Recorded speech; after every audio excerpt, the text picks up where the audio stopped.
Welcome back to the Force Man's YouTube channel. Welcome back to the Rolling Stone save on Football Manager 2018 with Maidstone United. And in today's video, it's a home game. It's against Rochdale. We are in third place at the moment. We are getting close to the end. There's about 10-11 games left in the league season. At the moment, we're looking like we're going to get a playoff finish. Although at the moment, we do just about sit in the automatic promotion places. So today, hopefully, we'll win.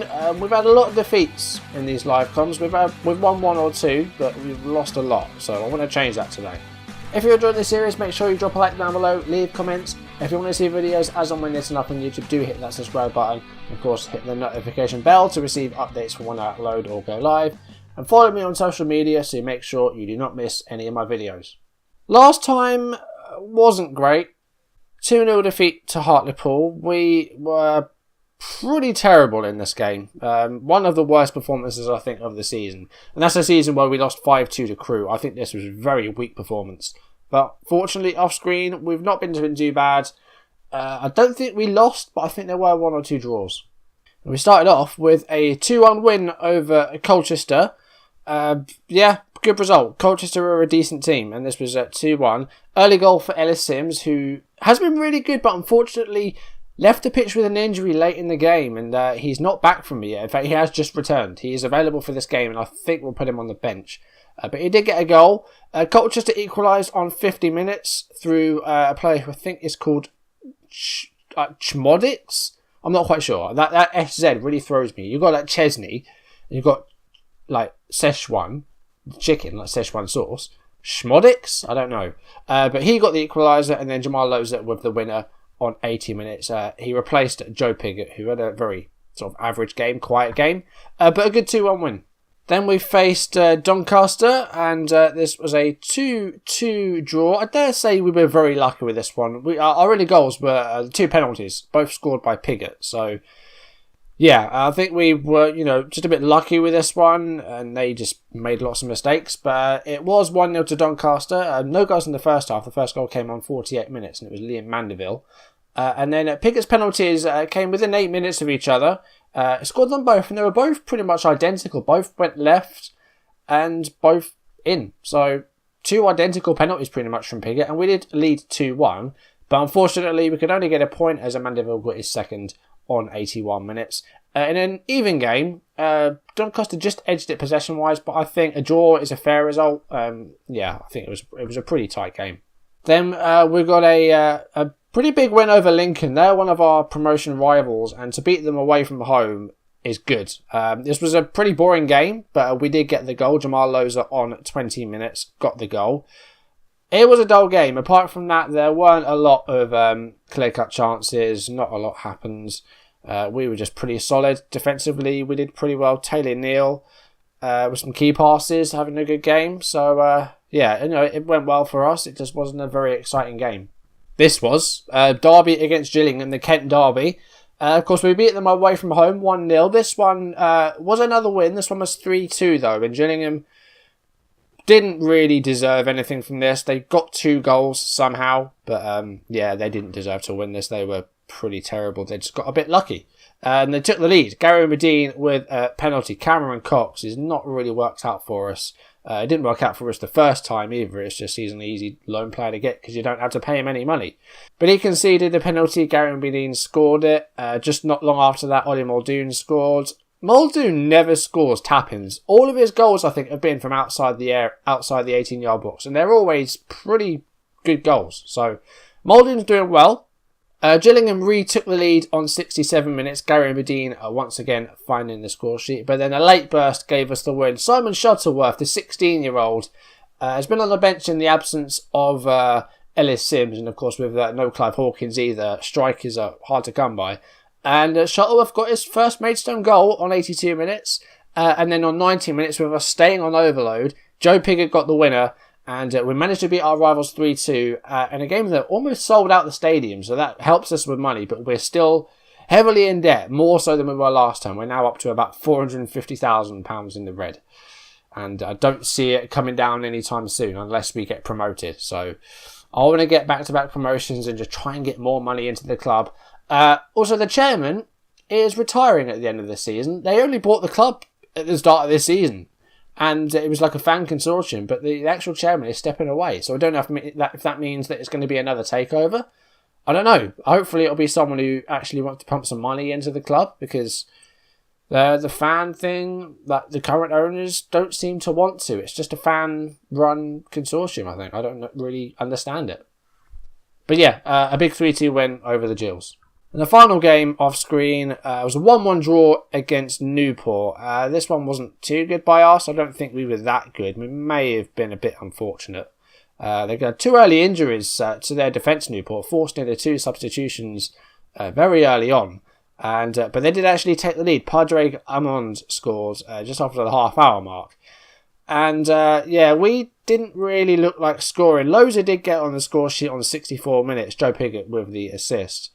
But we were just lacking something in this game going forward. We really couldn't get away many shots. We only had 8.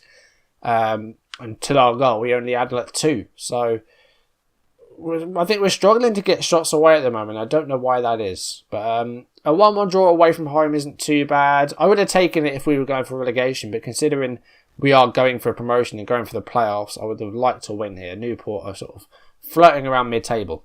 So we did not lose off screen, but we did drop some points and had a couple of draws, but they were away from home, so I'm not too disappointed about that. So we're hosting Rochdale today. Next episode, we're going to go to Barrow, and then we will end the season away against Mansfield, who will be close to us, I think. That might end up being something like an automatic promotion match, because we've still got that to play for, so that might end up being a very big final game. Looking at the table, we are still 1 point off top. We were top of the table before that Newport game, but unfortunately we drew, and then Swindon and Crewe overtook us. So we are in 3rd place at the moment. We're 3 points clear of Mansfield. We are 6 clear of Doncaster, 9 clear of Lincoln, and 14 clear of Yeovil. 14 clear of the playoffs. Stevenage also on 53 points. So we're looking really good. We are officially safe as well. We're not getting relegated this season. There are 12 games left of the season, and we can't get relegated now, which is fine because that's our prediction. We didn't actually get the option to change our media prediction, which I wasn't sure if that was actually something that we could do or if that's something that was just offered to you, but it's not been offered to me, so we can't do it. I don't see what difference it would have made, because it would only increase transfer or wage budgets, and we're not using that. We need to increase this balance, which, as you can see, is £460,000 in debt. So let's get on with the Rochdale game then. In terms of injuries, we're not far off a clean bill of health. Clive Hawkins is still out, and that's it. So that's good. I'm just trying to offload some players, though. The transfer window's done. But nobody is getting a new contract until the end of the season, until we actually have some money. No one's getting a contract. So we might end up having just a mass exodus at the end of the season. And we might end up having maybe not even enough players to field a full 11. Who knows? So I'm going to put Matty Folds on at left back. Burley's not really done a great deal. We're going to push Neil a little bit further forwards. Cox had a good game last time round, so we'll leave him on. In fact, how did Burley do last game? He got a 6.6, so he's been sort of very average. Not had a lot of mistakes, just not done much. Ellis Sims will return to the bench. To Horst is a player that's he's been playing for the under-23s. That's why his rating is up there. But for me, he's not doing anything. I think there was one game he played and he got that 6.1. So To Horst is going. He's done. I just haven't used him this season. Joel Grant, I want to try and offload as well, but he still has a year left on his contract. So he's on a transfer list, sell at any price. Can I offer him a mutual termination? How much would he... will he be willing to do that? Oh, he's agreed. For £65,000. Okay, they've actually done that.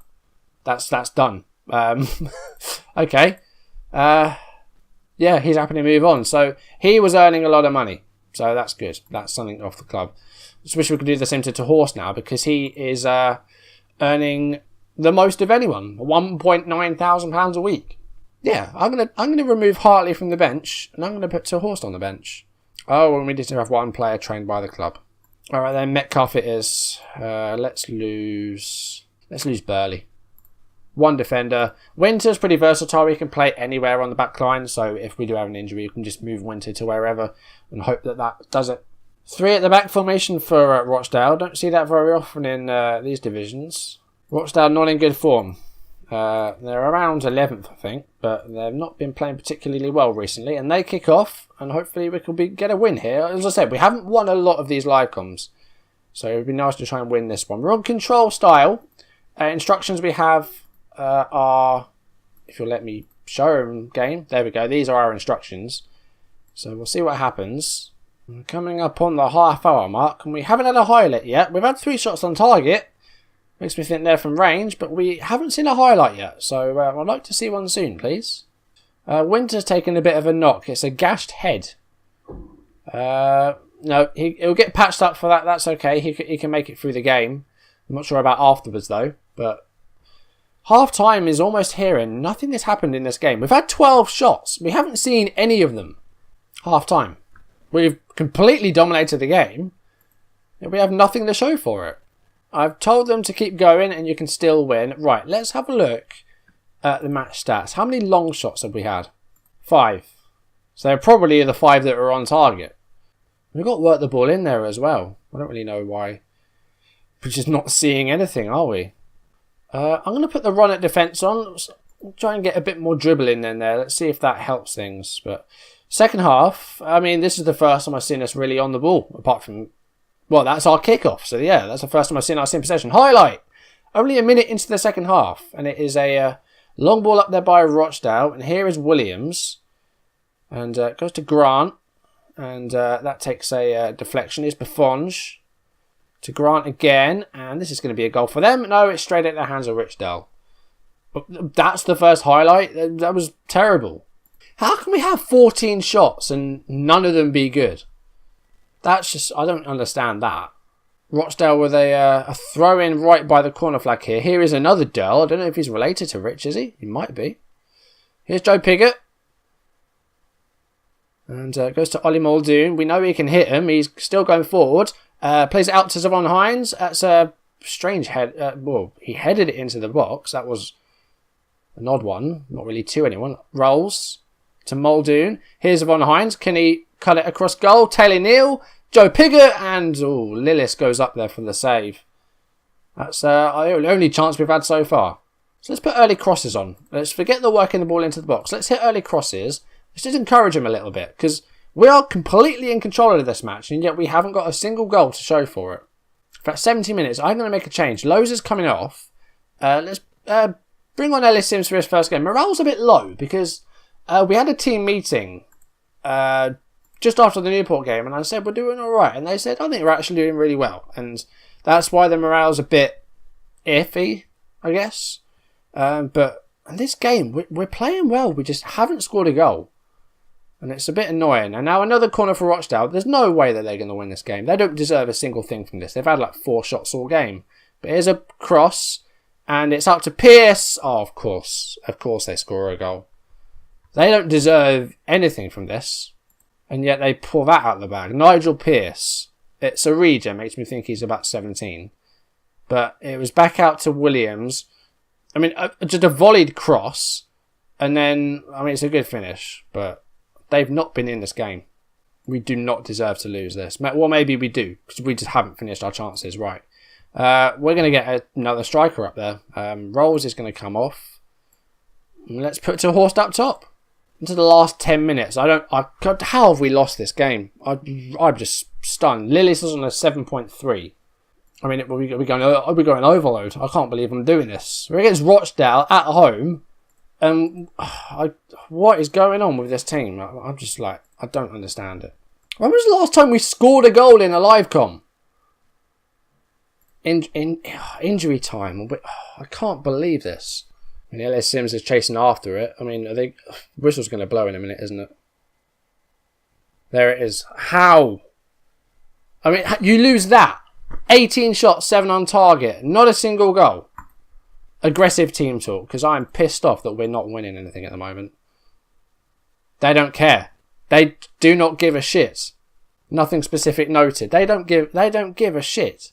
I just want to look this up. When was the last time we scored in a live com? Because I want to work this out. So Hartlepool we lost 2-0. Crawley we lost 1-0. Is it Stevenage? Yeah. So we haven't scored in a live com since November. 3 months. That's no good. Barrow and next, they're 22nd. We've got to win that. We've got to do something in that. And then Mansfield. This is not going well. 5 half chances. 1 clear-cut chance. 8 long shots out of 18. And look how often we were actually in the area. I mean, we're around here a lot. Like loads of our passes came from around here. But look how little that we were in the area. I mean, look at the heat map here. I think this is their opposition area. That's how much we were in their area. I mean, they were the same for us, but all that possession, all those shots were from around here. We were very rarely in their 18-yard box. This is all Rochdale's goal kicks. That's unbelievable. I can't believe that we lost that. Well, it's Barrow next. The 22nd. I want to win a live com. We haven't won since that Stevenage game. In fact, is that the only one we've won? Yeovil we lost. Gillingham we won. Cheltenham we lost. Crawley we lost. We've only won 2 live coms this season. 2. The other ones we've lost. We haven't had any draws. It's no good. It's not good enough. Well, that's going to do it for today. If you enjoyed that, well, it was a boring game. If you did enjoy it though, make sure you drop a like down below, leave comments. If you want to see videos as and when they turn up, and you do hit that subscribe button, hit the notification bell to receive updates for when I upload or go live, and follow me on social media so you make sure you don't miss any of my content. I'll see you next episode. We've got to beat Barrow, surely. I mean Mansfield, the final game is going to be tough. It's away, but I mean we're in danger here of. Well, I don't think we'll drop out of the playoffs, but things aren't going too well. We're down to 4th now. Mansfield have just overtaken us on goal difference. So, I mean, we're going to stay in the playoffs, but, you know, the higher we finish, the better chance we have of getting a, you know, more, not prize money, because only top 3 gets that. But let's just try and finish as high as we can. I don't really want to have to go for a playoff. My record in them isn't great. So, we'll see what happens. Thank you for watching, and I will see you soon. Goodbye.